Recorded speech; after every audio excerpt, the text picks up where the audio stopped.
Hello mga kabiyans, ito na ang part 2 ng package.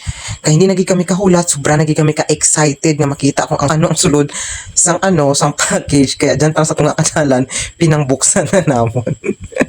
Sobra naging ka-excited, no? Char lang mga kabiyans. Ang sulod sang package nga na is amon mga gamit nga dito sa Japan.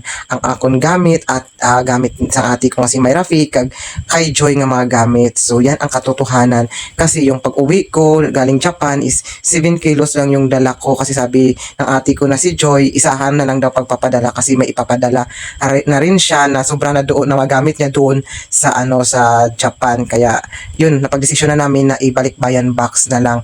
And then bakit namin inukay-ukay ito sa gitna ng daan?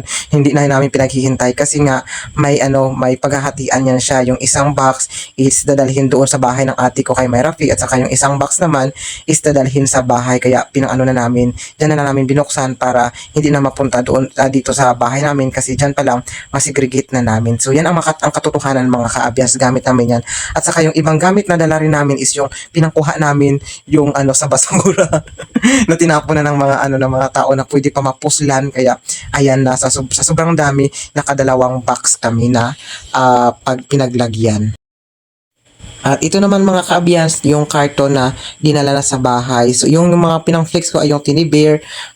Yun sana ireregalo ko kay mama pag uwi dito sa Pinas. Pero sad to say, hindi na naabutan ni mama ang regalo ko sa kanya. At saka yung mga pinang-flex ko, ayun mga nabili ko yun doon sa Japan na mura lang. At saka iba is galing sa sa basura na tinatapon nila na bagong-bago pa mga kaabiyans. And then, ayan naman yung mga box ng yung vitamins na pinaflex or tinitinda ko, yung pangpakapal ng buhok, pangpa-enhance ng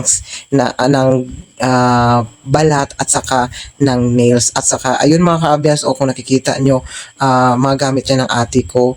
At saka yung iba naman sa akin. Tapos ayan mga sandal, ayun mga pagkain kasi nga lang yun, a wine. So pinadala na lang nila lahat doon kasi that time is naglilinis na sila ate, or nagpe-prepare na sila na aalis na rin sila sa Japan kasi pupunta na sila sa Amerika. Yung mga bag naman makaabiyas is sa ate ko yan. Baka sabihin nyo galing sa basura yan siya, hindi. Mga yan siya, mga bags ng ate ko na tawag yan, hindi niya na magagamit kaya pinadala niya na lang. At saka ngayon tinitinda ko yan siya, so baka may gustong bumili ng bags, mga yan siya makaabiyas, mga original, so made in Japan. And then may mga pants pa rin siya, mga damit, marami yan makaabyas na na lang, yung first use lang ng ate ko at saka hindi na nagagamit. So yun ang laman ng package na yan. So baka sabihin nyo na tawag yan yung mga chocolate o kung ano-ano pa man. So wala talaga mga kaabyas, mga gamit talaga namin yan na na pinag-iipon namin nung nagbakasyon kami doon sa Japan. At saka yung iba naman yung mga wine, tapos yung mga biscuit lang mga kaabyas. So yun lang talaga ang naman ng ng package. Yun na lang mga kaabyas. Thank you for watching. So by the way mga kaabyas, may tanging hiling lang ako kung pinatapos nyo pinanood itong video na to and then may nakita kayong ads. So please lang, sana wag nyo i-skip. Napakalaking tulong nyo na po yan sa akin ang hindi pag-skip ng ads or pinatapos nyo rin yung ads. Yun lang mga kaabyas. Ulit, thank you for watching and to God be the glory.